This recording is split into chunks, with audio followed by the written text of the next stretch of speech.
Bismillahirrahmanirrahim. Alhamdulillahi wa kafa wa sallallahu wa sallam wa baraka ala nabiyina Mustafa wa ala alihi wa ashabihi al-mustakmilina asyarafa amma ba'd. Ikhwah dan akhwat sekalian yang sama dimuliakan oleh Allah Azza wa Jalla, alhamdulillah kembali pada kesempatan yang berbahagia ini kita melanjutkan pembahasan kitab Safinatun Najah karya Syekh Salim ibn Sumayyir Al-Hadrami rahimahullahu ta'ala, di mana pembahasan kita masih tentang syarat sah salat, ya, syarat sah salat yang 8, dan pekan yang lalu kita sudah sampai pada syarat yang kelima. Ya, syarat yang kelima pekan lalu adalah masuknya dukhulu al-waqt, ya, masuknya waktu. Ya. Ya, dan maksud daripada masuknya waktu di sini adalah al-ilmu, ya, al-ilmu bidukhulihi, ya, yaitu mengetahui akan masuknya waktu. Itu yang kelima. Nah, sekarang kita masuk ke syarat yang keenam. Syarat yang keenam adalah daripada syarat sah salat adalah al-ilmu bi fardhiyatiha. Ya, al-ilmu bi fardhiyatiha. Apa yang dimaksud dengan al-ilmu bi fardhiyatiha?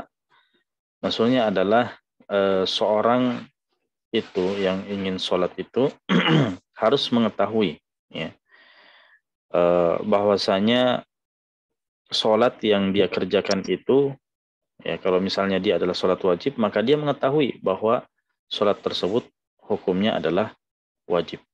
Ya, sholat tersebut hukumnya adalah wajib. Ketika memang sholat yang dia kerjakan itu adalah sholat wajib. Nah, maka ketika seseorang itu melakukan sholat wajib dan tidak mengetahui kewajiban sholat yang dia kerjakan, ya konsekuensinya adalah tidak sah, ya, sholatnya tidak sah. Ya, orang tidak tahu bahwa sholat yang dia kerjakan itu adalah sholat wajib, ya, atau misalnya justru sebaliknya, ya, meyakini bahwa sholat itu, ya, misalnya meyakini sholat zuhur itu tidak wajib, atau meyakini sholat asar tidak wajib, ya. Jangankan meyakini sebaliknya, ya, meyakini sebaliknya atau tidak mengetahui, ragu, ya, ragu sekalipun dia misalnya ragu apakah sholat zuhur itu wajib atau tidak, ya, ya, dia ragu kewajiban sholat zuhur itu, dia ragu kewajiban sholat asar itu, ya. Nah, maka kita katakan sholatnya tidak sah, ya. Jadi memang harus jelas, ya, bahwa dia yakin bahwa sholat tersebut yang dia kerjakan adalah sholat wajib, ya. Kenapa bisa sampai demikian? Alasannya adalah kembali kepada niat, ya, di mana niat ketika sholat itu harus sifatnya pasti, ya, harus sifatnya pasti. Jadi ketika niat itu misalnya berangkat dari ketidaktahuan sholat yang dia lakukan apakah wajib atau tidak, ya, atau justru berkeyakinan sebaliknya menyatakan bahwa sholat zuhur itu tidak wajib, sholat asar itu tidak wajib, maka kita katakan niatnya dianggap cacat. Niatnya dianggap cacat. Ya. Ya, kalau niatnya cacat, ya, maka tidak sah. Sholatnya tidak sah. Nah, nah ini yang ke-6. Ya. Baik, berikutnya yang ke-7.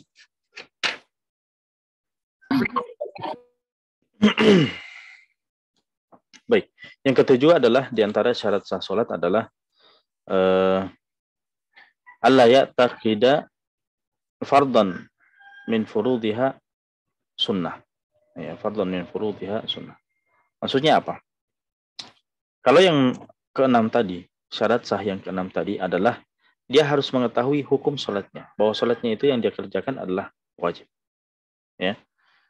Kalau memang sholatnya sholat wajib, ya, adapun sholat sunnah, ya, tentu enggak harus dia meyakini bahwa sholat itu adalah sunnah. Tapi kalau dia adalah sholat wajib, dia harus meyakini bahwa sholat itu adalah sholat wajib. Nah, adapun yang nomor 7 ini, syarat sah nomor 7 ini adalah maksudnya di dalam sholat wajib itu ada perkara-perkara yang wajib, yang sifatnya satuan, ya, yang biasa kita bahasakan sebagai apa? Sebagai rukun, ya. Di dalam satu ibadah perkara yang wajib yang merupakan inti daripada ibadah itu. Ya. Kan di dalam ibadah kita itu, misalnya dulu pembahasan kita ya, pembahasan tentang wudhu misalnya. Pembahasan tentang wudhu kita bahas ada rukun, ada sunnah, ya. Ada rukun, ada sunnah. Rukun itu adalah perkara ibadah itu sendiri yang merupakan esensi, yang merupakan inti daripada ibadah. Ya, kapan ada yang luput, ya, maka konsekuensinya adalah tidak sah. Ya, adapun dalam ibadah berupa sunnah-sunnah, maka dia adalah pelengkap. Dia adalah pelengkap. Dia luput, ya, sengaja atau tidak, maka kalau sengaja dia adalah makruh, ya. Kalau misalnya ada hajat meninggalkan sunnah, maka tidak apa-apa. Tidak mempengaruhi sah tidaknya sholat. Maka di dalam sholat juga seperti itu. Di dalam sholat ada perkara-perkara yang sifatnya inti. Ya, itulah yang kita katakan sebagai rukun. Ya. Nah, nah, ketika kita mengetahui bahwa di dalam sholat itu adalah ada perkara-perkara rukun yang sifatnya wajib, maka ketika kita melaksanakannya kita harus meyakini bahwa rukun-rukun itu adalah wajib. Ya, rukun-rukun itu adalah wajib. Misalnya apa? Misalnya membaca surah Al-Fatihah. Ya, membaca surah Al-Fatihah. Maka membaca surah Al-Fatihah ini bukan perkara sunnah di dalam sholat. Ya, bukan perkara sunnah di dalam sholat. Maka seorang itu ketika melaksanakan sholat, dia harus meyakini bahwa membaca surah Al-Fatihah itu adalah wajib. Itu bukan sunnah. Ya. Atau misalnya ruku. Ya. Seseorang itu harus meyakini bahwa ruku di dalam sholat wajib itu adalah rukun. Dia adalah wajib. Tidak boleh meyakini bahwa itu adalah sunnah. Ya. Jadi maka kalau meyakininya tidak wajib, ya, itu sunnah, maka sholatnya tidak sah. Nah, kita katakan bahkan sekiranya seseorang itu meyakini semua gerakan-gerakan sholat, semua ucapan-ucapan di dalam sholat, bacaan-bacaan di dalam sholat itu adalah wajib, ya, itu adalah wajib, maka itu sudah cukup sebetulnya, ya. Itu dianggap sah. Ya. Jadi seorang itu mendingan dia meyakini bahwa semua di dalam gerakan, semua bacaan di dalam sholatnya itu adalah wajib, dibandingkan dia meyakini misalnya semua gerakan di dalam sholatnya, semua bacaan di dalam sholatnya itu adalah sunnah. Ya. Kalau dia meyakini semuanya adalah sunnah, maka sholatnya tidak sah. Tapi kalau misalnya dia meyakini semuanya adalah wajib, kita katakan sah. Ya. Karena meyakini sunnah menjadi wajib itu tidak masalah. Tapi kalau misalnya dia meyakini yang wajib adalah sunnah, ini yang jadi masalah. Nah. Baik. Atau misalnya gini, dia meyakini bahwa di dalam sholat, ya, ada yang wajib dan ada yang sunnah. Tapi dia tidak menentukan mana wajibnya, mana sunnahnya. Ya. Yang jelasnya dia meyakini secara umum saja bahwa di dalam sholat ada wajib, ada sunnah. Mana wajib, mana sunnahnya, dia tidak tentukan, maka kita katakan ini keyakinan yang tidak apa-apa. Ya, artinya tidak sampai mempengaruhi sah tidaknya sholatnya. Nah. Baik. Ini adalah syarat sah yang ke-7. Ya. Walaupun sebagian ulama misalnya menurut Ibnu Hajar Al-Haytami mengatakan untuk masalah yang ke-7 ini tidak ada bedanya mau dia adalah orang yang alim, mau orang yang awam, ya, pokoknya sama saja. Pokoknya orang orang yang alim, orang yang awam harus sama-sama harus mengetahui bahwa eh, jangan sampai dia meyakini sesuatu yang wajib itu adalah sunnah. Ya. Itu menurut siapa?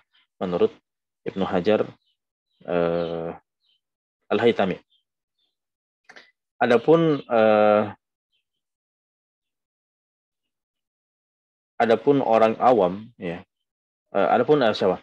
Adapun Ar-Ramli, beliau mengatakan dikecualikan orang awam. Ya, orang awam tidak terlalu dituntut dalam masalah ini.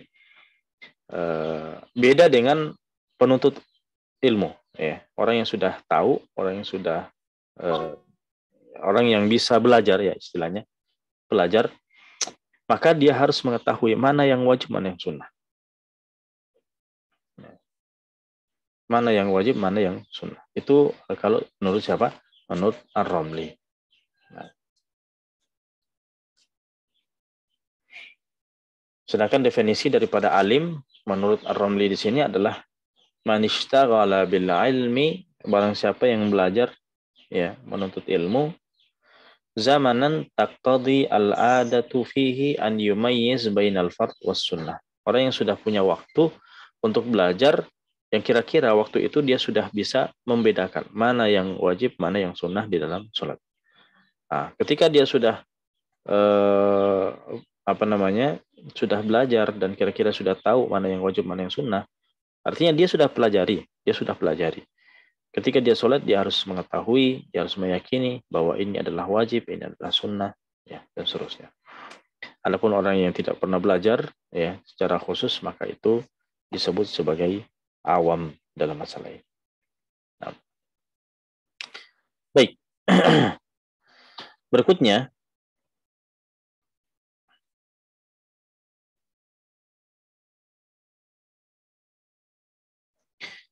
sekarang yang terakhir, ya, syarat sah yang terakhir.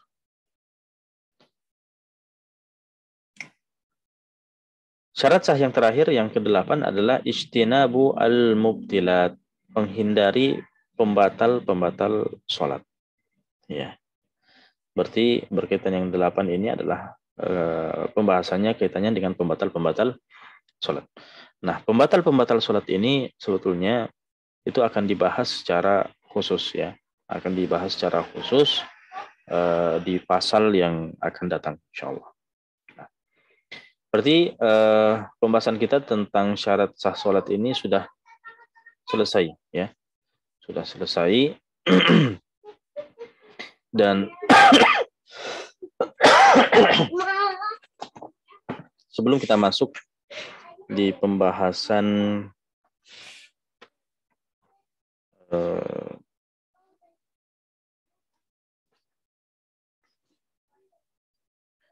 sebelum kita masuk pada pembahasan berikutnya, saya memberikan faedah, ya, yang tidak disebutkan oleh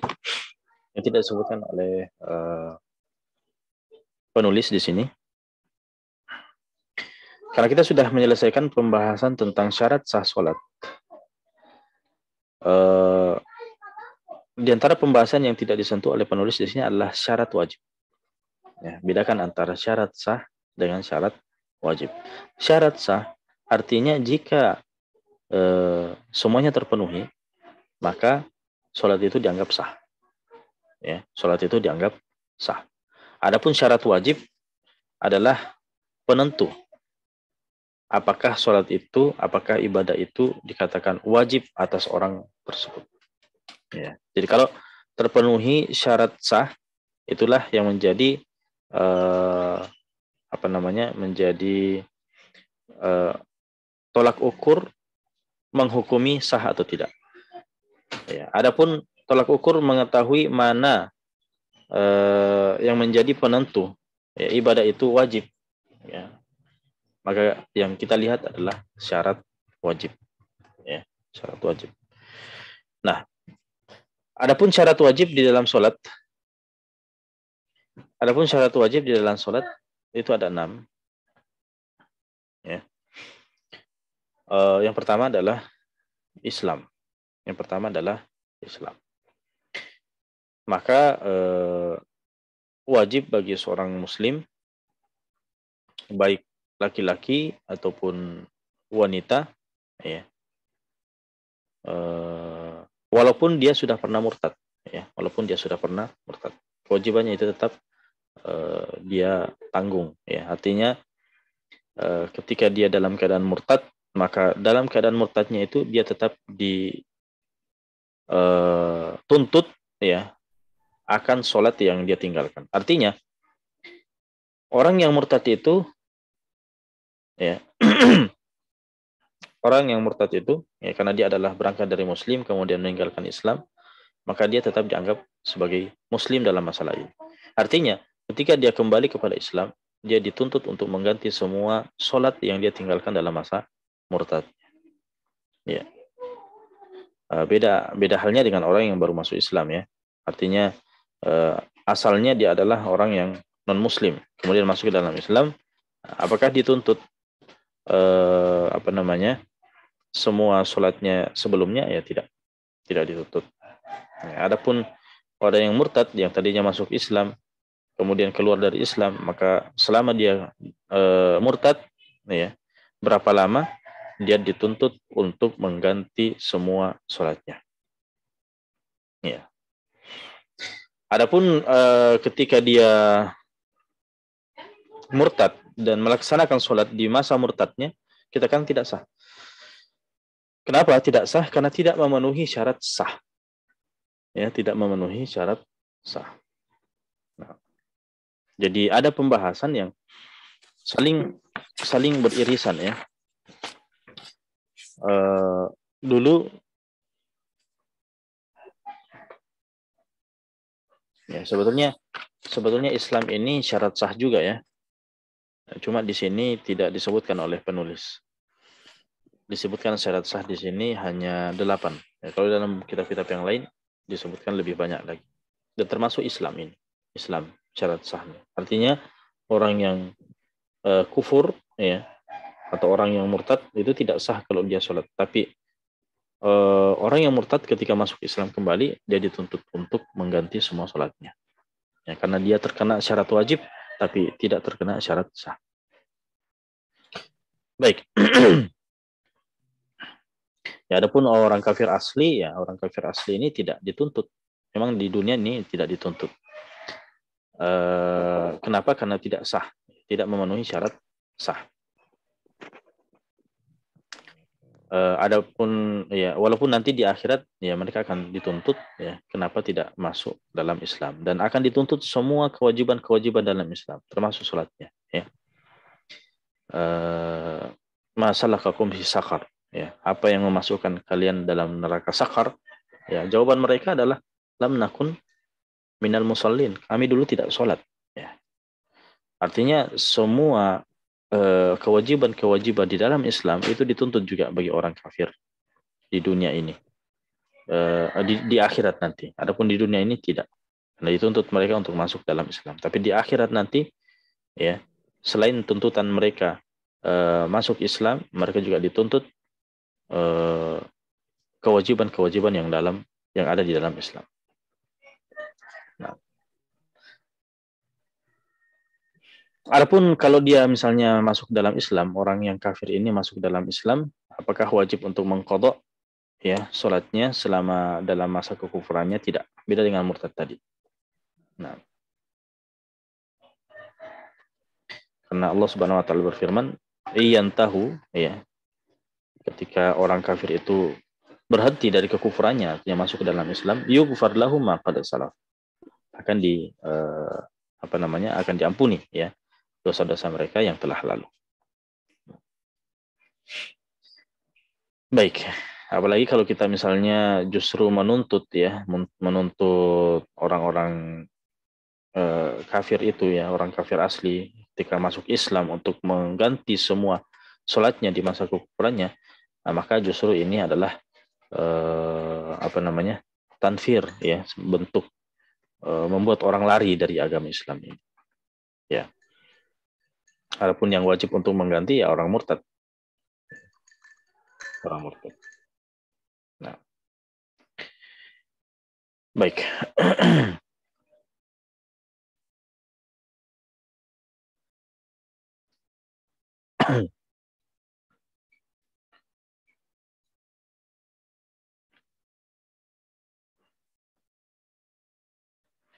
Adapun orang murtad, ya memang dituntut karena sebagai bentuk pelajaran baginya. Ya, seandainya tidak wajib untuk mengganti bagi orang murtad, ya nanti dikhawatirkan ketika ada keinginan murtad, ya dia seenaknya kemudian murtad, masuk Islam, murtad lagi, masuk Islam. Ya, bayangkan kalau misalnya setiap masuk Ramadan, murtad dulu. Ya, setelah Lebaran atau menjelang Lebaran, baru masuk Islam lagi. Ya, kemudian kita misalnya mengatakan tidak wajib untuk mengganti, ini bahaya. Ya, nanti bisa jadi permainan. Nah, maka kita katakan sebagai bentuk pelajaran baginya, semua kewajiban yang dia tinggalkan selama murtad itu wajib kemudian dia ganti. Ya. Bahkan kita katakan ketika dia murtad dan misalnya di dalam hari-hari murtadnya itu dia gila, ya, dia gila. Maka kita katakan bagaimana dengan waktu, misalnya ya, saya kasih contoh, dia murtad 1 tahun. Di dalam 1 tahun itu dia gila 1 bulan, 2 bulan. Itu gimana dengan 1 bulan itu yang dia gila? Apakah dia dituntut juga untuk mengganti sholatnya? Ya, kita katakan di dalam mazhab Syafi'i juga dituntut untuk mengganti. Jadi dia karena dia murtadnya 1 tahun, ya, gilanya 1 bulan, ya 1 tahun kan 12 bulan ya. Apakah kita menuntutnya untuk mengganti sholat selama 11 bulan saja karena 1 bulannya adalah gila? Tidak. Kita dituntut untuk mengkodok semua sholatnya selama 1 tahun. Terhitung juga masa gilanya. Ya. Nah, itu berkaitan dengan orang yang murtad. Yang kedua, diantara syarat wajib juga adalah balik. Ya. Balik ini sudah pernah kita bahas apa saja syarat tanda-tanda balik, ya, yang pernah kita bahas ya, baik itu dan tanda-tandanya baik itu laki-laki atau wanita. Ya. Adapun yang belum balik, ya, baik itu laki-laki atau wanita yang belum balik, anak-anak, maka tidak wajib bagi mereka untuk apa? Untuk sholat. Ya, sebagaimana sabda Rasulullah SAW, rufi'al qalam an thalathatin, ya, bahwa pena itu diangkat dari 3 golongan. Ya, maksudnya kewajiban itu diangkat dari 3 golongan. Yang pertama adalah an-naim hatta yastaykid, orang yang tidur sampai dia terbangun, wal majnun hatta yafiq, begitu juga dengan orang yang gila sampai dia apa? Sampai dia sadar, ya, wasaghir hatta yakbur, ya. Orang yang masih kecil, ya, anak yang masih kecil sampai dia besar, maksudnya dewasa. Nah,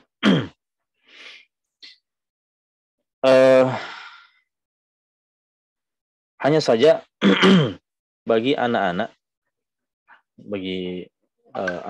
yang dewasa, maksudnya orang yang sudah dewasa, kalau di dalam mazhab Syafi'i itu disunnahkan, ya, hanya bentuknya sunnah, hanya anjuran saja, tidak wajib untuk mengganti semua sholat yang dia tinggalkan selama masa kecilnya sebelum baliknya. Ya. Setelah mumayyiz, ya, setelah mumayyiz, kan sebelum balik itu ada namanya mumayyiz. Ya, mumayyiz ini artinya dia sudah bisa mengerjakan pekerjaannya sendiri, sudah bisa makan sendiri, pakai baju sendiri, ya, cebok sendiri. Nah, ketika mencapai usia mumayyiz itu dan dia belum sholat juga, ya, dia biasanya 7 tahunan, makanya usia 7 tahun itu sudah diperintahkan untuk sholat. Ya, usia 10 tahun belum sholat juga maka dicambuk, ya, cambukan yang mendidik, bukan cambukan hukuman. Nah, ketika mencapai usia mumayyiz dan dia misalnya usia 7 tahun kan kelas 2 ya, kelas 2 SD. Nah, usia seperti itu belum sholat juga, nanti ketika dia sudah dewasa dan dia sadar, maka kita katakan sunnah, ya, dianjurkan untuk mengganti sholat-sholatnya di usia itu yang dulu dia tinggalkan. Adapun sebelum mumayyiz, ini ada khilaf. Ya, ada khilaf di kalangan para ulama. Ya. Baik, itu yang kedua, syarat wajib yang kedua. Syarat wajib yang ketiga adalah al-aqlu, ya. Jadi dikatakan wajib ketika orang itu sadar, ya. Maka tidak wajib bagi orang yang majnun, ya, orang yang gila. Dan disamakan orang gila dalam masalah ini adalah orang yang pingsan, orang yang termasuk orang yang mabuk, ya. Walaupun mabuk ini ada perincian. Mabuk di sini mabuk yang tidak disengaja, ya, tidak ada unsur kesengajaan. Ya, adapun yang sengaja minum alkohol, minuman beralkohol misalnya dan mabuk, nah ini disengaja. Dia wajib mengganti sholatnya. Nah, ya, maka orang yang seperti ini itu tidak ada qadha bagi mereka, ya. Kalau mereka sudah sadar tidak ada qadha. Ya, kecuali kalau disengaja. Maka nanti dituntut untuk mengqadha ketika mereka sudah sadar. Tapi kalau tidak sengaja, ya tidak wajib. Walaupun tidak wajib, tapi tetap dianjurkan. Ya, dalam mazhab tetap dianjurkan. Artinya tidak wajib, tapi dianjurkan. Baik. Berkaitan dengan orang yang gila tadi, ya. Berkaitan dengan orang yang gila tadi,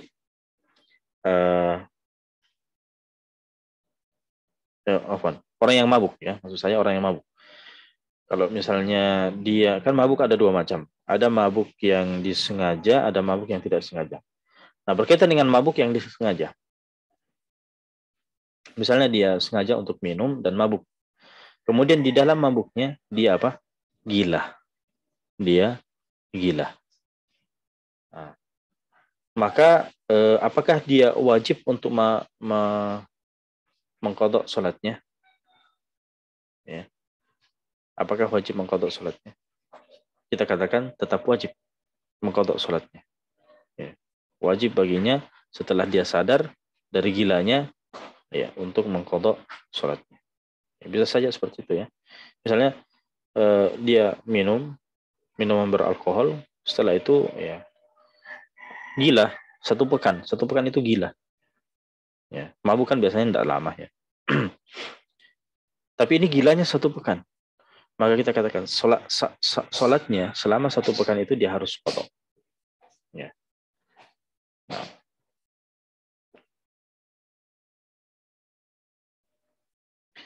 Nah,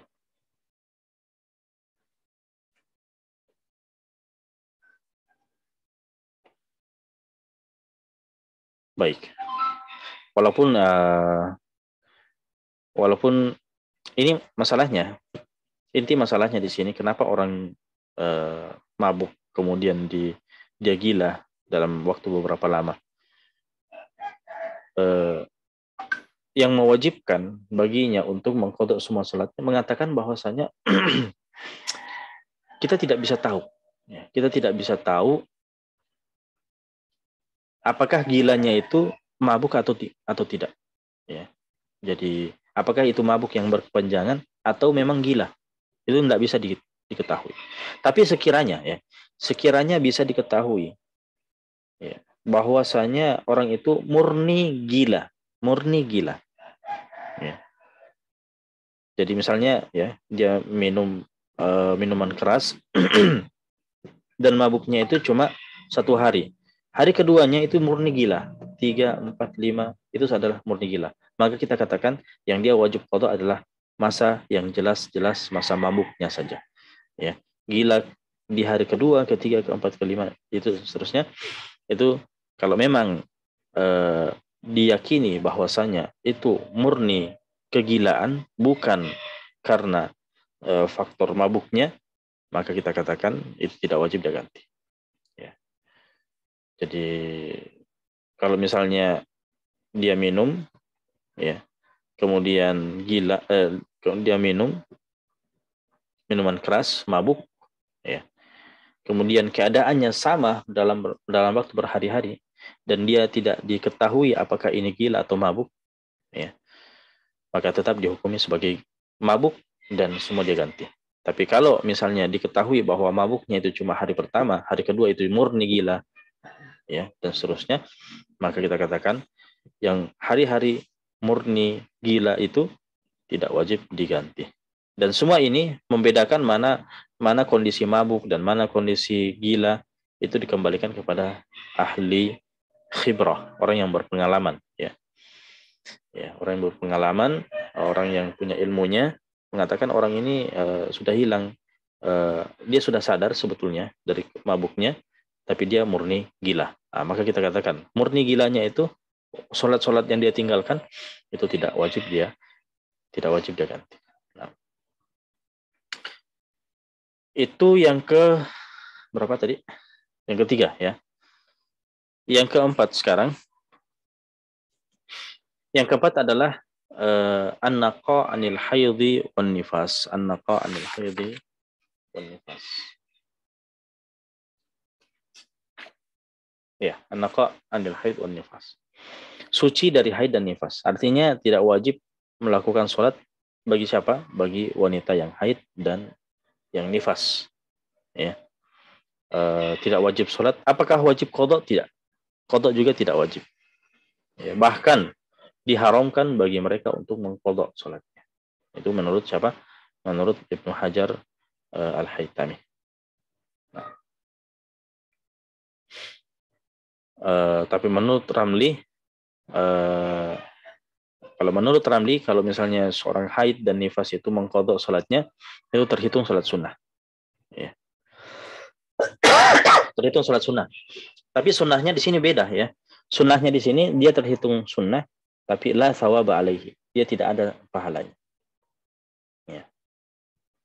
Artinya apa bedanya antara Ibnu Hajar dengan Romli dalam masalah ini? Kalau Ibnu Hajar Al-Haytami mengatakan bahwa dia haram, jelas mendapat dosa. Tapi kalau Ar-Romli tidak ada dosa. Dia terhitung sunnah, tapi apakah dapat pahala? Tidak juga. Ya. Jadi tidak dapat apa-apa. Tidak dapat apa-apa. Ya. Tapi lebih mendingan dibandingkan pendapat Ar-Romli yang mengatakan haram. Kalau mengatakan haram, berarti jelas mendapat dosa. Ya. Kalau dia sengaja. Baik, itu yang keempat. Syarat wajib yang keempat. Syarat wajib yang kelima adalah salamatul hawas. Ya. Artinya dia tidak cacat, ya, tidak cacat. Maksudnya apa? Maksudnya orang yang misalnya terlahir dalam keadaan buta, ya, begitu juga dengan tuli, ya, tidak mendengar. Anak-anak yang memang sudah lahir dalam keadaan seperti itu, buta, tuli, walaupun dia bisa bicara, ya, walaupun dia bisa bicara, maka itu tidak wajib. Orang seperti itu tidak wajib. Tidak dituntut dalam hidupnya untuk sholat. Kenapa? Karena mata, penglihatan ini dan pendengaran inilah yang menjadi sumber seseorang itu belajar. Ya. Mendapatkan informasi akan wajibnya sholat dan mempelajari bagaimana tentang sholat itu, fungsinya di situ. Ya. Matanya bisa membaca, telinganya bisa mendengar. Ya. Tapi kalau misalnya penglihatannya tidak ada, ya, pendengarannya juga tidak ada, sejak kecil, ya, informasi dari mana dia dapatkan tentang kewajiban sholat? Nah, kita katakan tidak wajib. Nah, bagaimana dengan anak yang misalnya dulu sempat melihat, kemudian mendengar, ya, sebelum menginjak usia mumayyiz tadi yang kita katakan bahwa sudah bisa mengurus urusannya sendiri, ya, makan sendiri. Nah, di usia tersebut misalnya masih sempat artinya bisa melihat, bisa mendengar. Kemudian setelah itu apa? Buta atau tuli. Ya. maka selama dia butanya atau tulinya itu sebelum mumayyiz, maka hukumnya sama dengan yang sama dengan yang terlahir sebelum terlahir dalam keadaan buta, terlahir dalam keadaan tuli. Adapun ketika sudah menginjak usia tamyiz, sudah mumayyiz, sudah bisa urusannya sendiri, ya, sudah, dan dia normal melihat, mendengar. Kemudian setelah itu apa? Buta atau tuli. Nah, maka kita katakan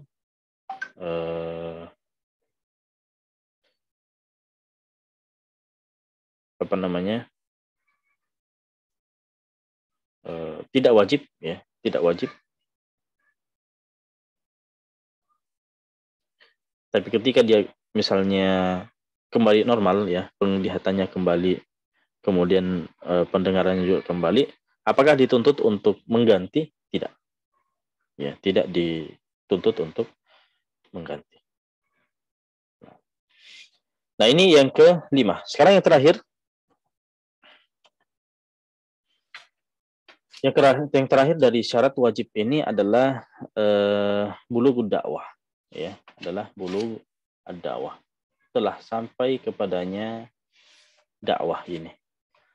Maka orang yang belum sampai kepadanya dakwah, ya, belum sampai kepadanya dakwah, maka tidak wajib baginya, tidak wajib sholat. Ya, bagi orang yang belum pernah memang mendapatkan informasi tentang sholat. Atau misalnya dia tinggal di pelosok negeri, ya, artinya tidak ada orang yang mengajarkan sholat. Nah, maka orang-orang seperti itu, ya, walaupun mereka Islam, walaupun misalnya Islam, tapi tidak ada informasi tentang sholat yang datang ke telinga mereka, maka kita katakan tidak wajib baginya sholat. Nah, ketika misalnya informasi itu sampai kepadanya di usia tuanya, apakah semua masa mudanya itu, ya, ketika setelah dia balik, apakah dia dituntut untuk mengqadha semuanya? Tidak dituntut untuk mengqadha semuanya. Nah. Baik, sekira ini saja pembahasan kita dulu. Adapun pembahasan berikutnya tentang hadas, dua hadas kecil dan hadas besar, insya Allah kita akan bahas pada pertemuan yang akan datang. Baik. Barakallahu fikum wa jazakumullahu khairan. Sisa waktu kita manfaatkan untuk diskusi. Ya. Baik, di sini ada pertanyaan, apakah penyebab gila tidak dipermasalahkan seperti gilanya karena stres, tidak menerima takdir Allah, dan ketika dia gila langsung terhitung tidak wajib sholat? Tidak, artinya apa penyebab gilanya? Penyebab gilanya di sini yang dipertimbangkan itu adalah ketika ada unsur kesengajaan, ya, unsur kesengajaan. Dia misalnya mengkonsumsi sesuatu, ya, menggilakan diri, ya, itulah yang kita inilah yang dipermasalahkan, ya, yang nanti akan dituntut untuk mengqadha semua kewajiban yang ditinggalkan di masa gilanya. Adapun misalnya karena kefikiran, ya, ada tadi disebutkan, dia menghadapi suatu permasalahan, ya, kemudian imannya misalnya agak rendah, keimanannya tidak bisa menerima, kemudian dia gila, maka ini bukan yang kita maksud sebagai ada unsur kesengajaan, ya. Nah, kalau seorang itu langsung gila, ketika seorang itu sudah gila, maka kita katakan langsung terhitung tidak wajib sholat. Ya. Gimana caranya dia sholat dalam keadaan gila? Nah, sekiranya dia sholat sekalipun, sholatnya tidak sah. Sholatnya tidak sah. Bagaimana dia berniat? Nah, jadi nanti dia masalah mengqadha atau tidak itu kembali kepada ada unsur kesengajaan atau tidak. Baik. Fadhal. Ada yang ingin bertanya? Silakan.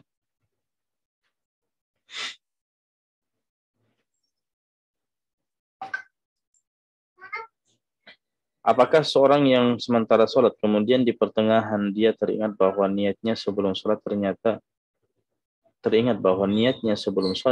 tidak sesuai dengan sholat yang sementara dia laksanakan.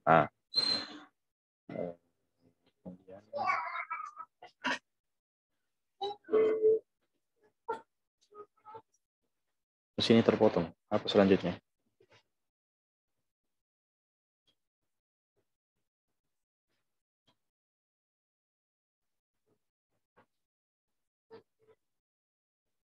Ya.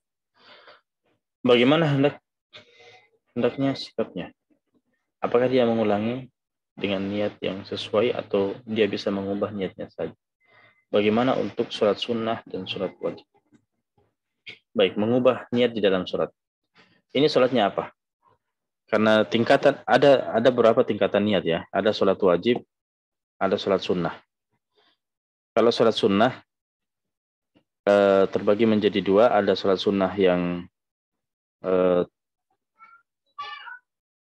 punya waktu tertentu atau punya sebab tertentu. Ada sholat sunnah yang tanpa sebab. Nah, ini perubahan dari mana ke mana? Perubahannya dari mana ke mana? Kalau dia dari perubahan sholat wajib ke sholat sunnah mutlak, ya, dari sholat wajib ke sholat sunnah mutlak, boleh mengubah niat. Ya, sholat sunnah mutlak itu sholat sunnah yang tanpa sebab, ya. Nah, tapi kalau misalnya dari sholat wajib ke sholat wajib yang lain, ini tidak bisa. Mengubah niat di dalam sholat tidak bisa. Dia harus ulangi dan berniat dengan benar. Ya. Atau misalnya dari sholat sunnah ke sholat wajib, itu lebih tidak bisa lagi. Atau sholat sunnah mutlak ke sholat sunnah yang punya sebab, ini tidak bisa. Nah, jadi satu-satunya bentuk sholat yang bisa mengubah niat adalah sholat wajib, atau dua contoh ya, dari sholat wajib ke sholat sunnah mutlak, atau sholat sunnah punya sebab, ya, ke sholat sunnah mutlak. Itu hanya dua bentuk sholat yang bisa diubah niatnya. Selain itu tidak. Ya, sholat wajib ke sholat wajib yang lain, atau sholat wajib ke sholat sunnah mutlak, atau sholat sunnah mutlak, atau sholat wajib ke sholat sunnah punya sebab, atau sholat sunnah punya sebab ke sholat sunnah punya sebab yang lain, ini tidak bisa diubah niatnya. Ya. Nah, ada pertanyaan yang lain? Silakan.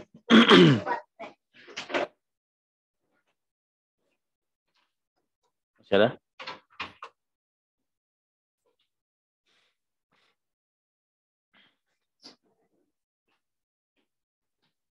Nah, silakan kepada peserta yang ingin bertanya, mungkin bisa di-on-kan mic-nya atau bisa ditanyakan melalui chat. Ya, silakan. Silakan.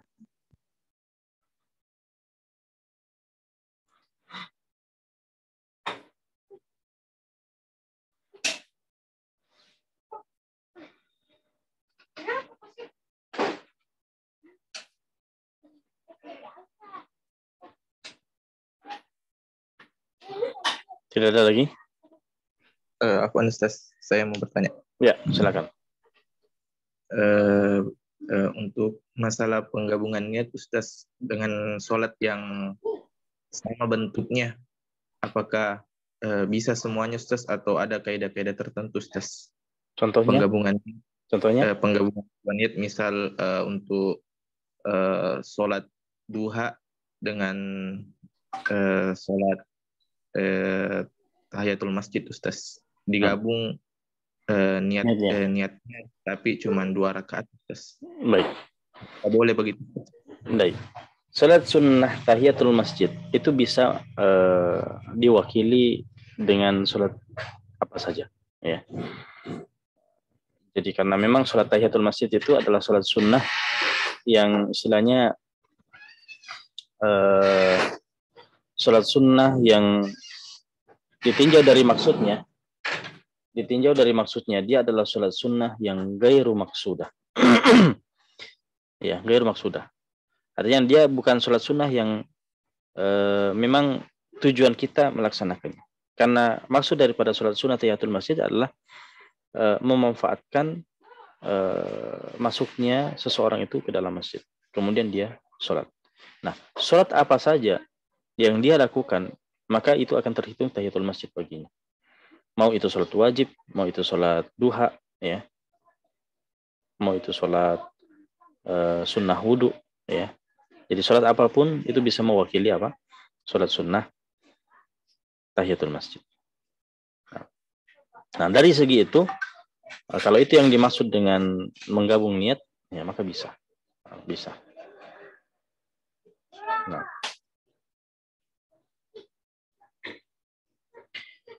Ustadz bisa jelaskan contoh sholat sunnah mutlak sama sholat sunnah yang tanpa maksud.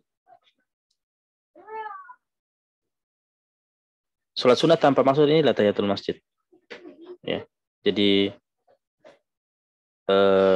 di situ tidak ada pahala khusus, ya, tidak ada pahala khusus yang kita kejar untuk melakukan sholat sunnah itu.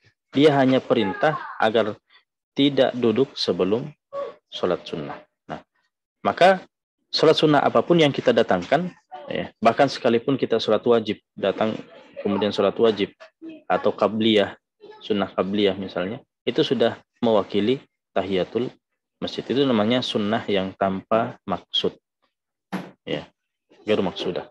Adapun sholat sunnah mutlak ini artinya sekedar sholat saja, ya, sekedar sholat saja, tidak ada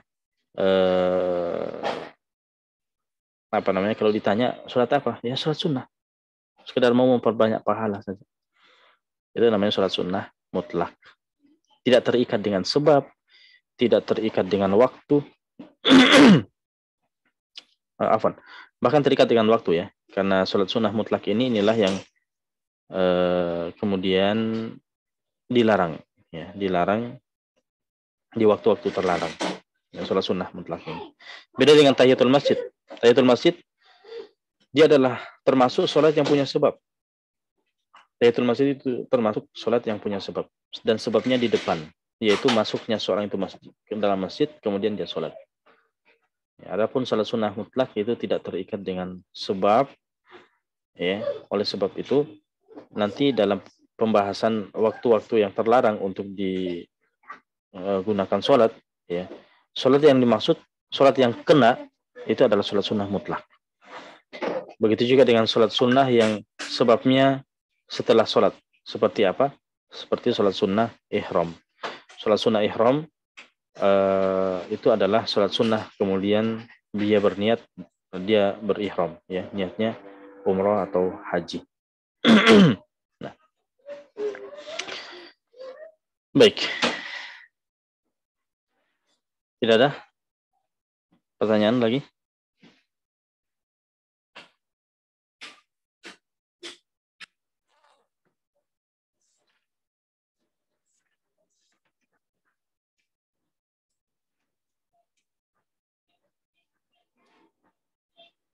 Ya, kalau tidak ada lagi kita cukupkan sampai di sini. Masih ada ternyata.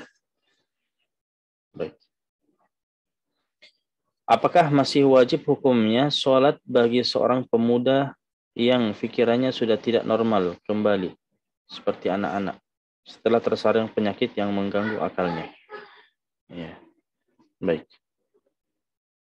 Kalau memang itu dikategorikan sebagai gila, ya, dikategorikan sebagai gila, maka kita katakan tidak wajib baginya. Nah, tapi nanti ketika dia sudah sadar, apakah wajib mengganti? Ya, wajib mengganti. Maka karena dia sudah menginjak usia dewasa, kemudian akalnya itu, itu masalah mata dan pendengaran, ya. Adapun masalah akal ini tidak. Kalau memang dia divonis sebagai gila, walaupun dia sudah dewasa, nanti ketika sudah sembuh, sudah sadar, dia tidak wajib mengganti. Dia tidak wajib mengganti.